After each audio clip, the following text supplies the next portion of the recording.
And welcome back. If you're a collector of vintage toys, or if you have something that you think is vintage and you want to see how much it's worth, well, this weekend is really for you. We have with us today from TV's Pawn Star and Disney expert Joe McGee. He is in town and he's the host, and he's going to be looking at your treasures to see if they really are treasures. I tell you what, they are. Everything is a treasure to somebody. True. That's what I always say. If it's a toy that you played with. Yeah, you know, it brings back those childhood memories. Yeah. And those were some of the funnest times of our life. So how do you know the worth of some of these toys? I mean, these go back years and years and years and decades. Yeah, this is some of the stuff actually back to the 1950s. But, you know, basically, you know, I've been on the road for the last 35 years, so I'm always going to toy shows and keeping up with the current prices and such. And they kind of fluctuate sometimes, you know, depending on the time of year. Of course, right now, football stuff is really hot. In the summertime, it'll be baseball. And you know, as far as toys, it's kind of the same thing. You know, people...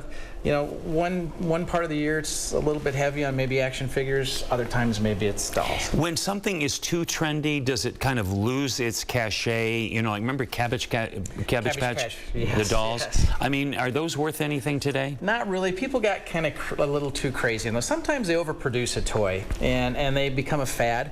But that's one of the few examples. But most of the toys, it's based on popular stuff, and it always never goes out of style. So when they come to the show and they have a toy in their hand, how do you know what it's worth? And if you're a collector and you're buying, you want to get the best deal. Yes, and you always look at condition. Condition is always important on the toy, and generally the toy value goes up when the people that played with it reach about 40 years old. So everybody says, well, how come you don't want toys from the 90s yet? Those people are still kind of 30s. So anything from the 80s and older is generally what people are looking for, because at about 40, all that little nostalgia goes off, and you want those things that you had when you were a kid. And, so, you know, that's how. There's some of these toys that if you collect, like this one, I think, Blondie and Dagwood, okay?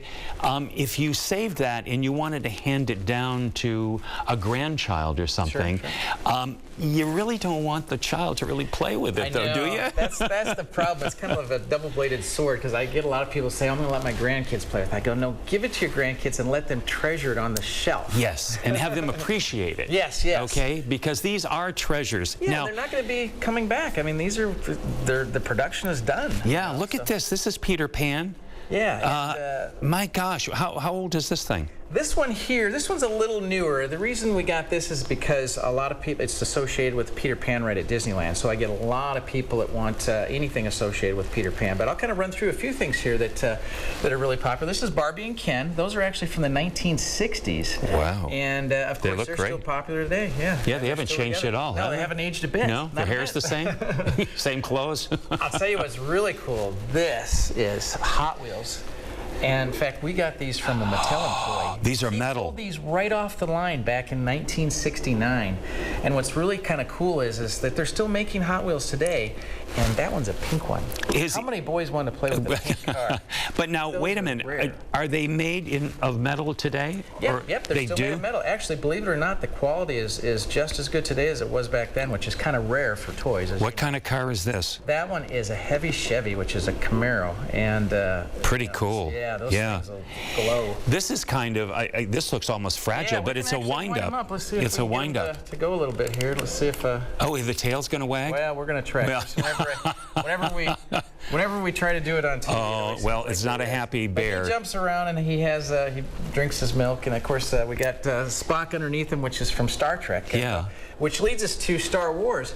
A lot of movies and stuff that were, if they were popular, they're always going to be popular with the kids, because they would always make toys to go with the movies because kids wanted to be a part of them. And same thing with TV. So. But I guess the thing is, when you buy even a new toy today, you want the child to enjoy it and use it, and not be so overprotective of the toy, saying someday that's going to be worth a lot of money. Yeah, I know. That's true, because I remember when I got my first Hot Wheels set, my grandma was excited, and I wanted to show her how I could jump it on the ramp. And I did perfectly. I jumped it right into her glass bowl. Uh-oh. And the bowl Rebel broke, of course, and so she wasn't quite happy that maybe she bought me Hot Wheels. Probably not. So you've got 2 big shows this weekend. Yes, we're going to be at the Fairfield Inn on Saturday over here in Desert Springs, and then we're going to be at the Courtyard Marriott over in Palm Springs for the next 2 days after that. Great. Well, we hope a lot of people come out. It'll be fun to see their toys. Great to meet you, too. Thanks for having me. You've got the biggest collection of Disney memorabilia ever. I do. Yeah. Actually, we're hoping to have it featured on an episode of Pawn Stars next year. All right. Thank you. We'll take a break and we'll be right back.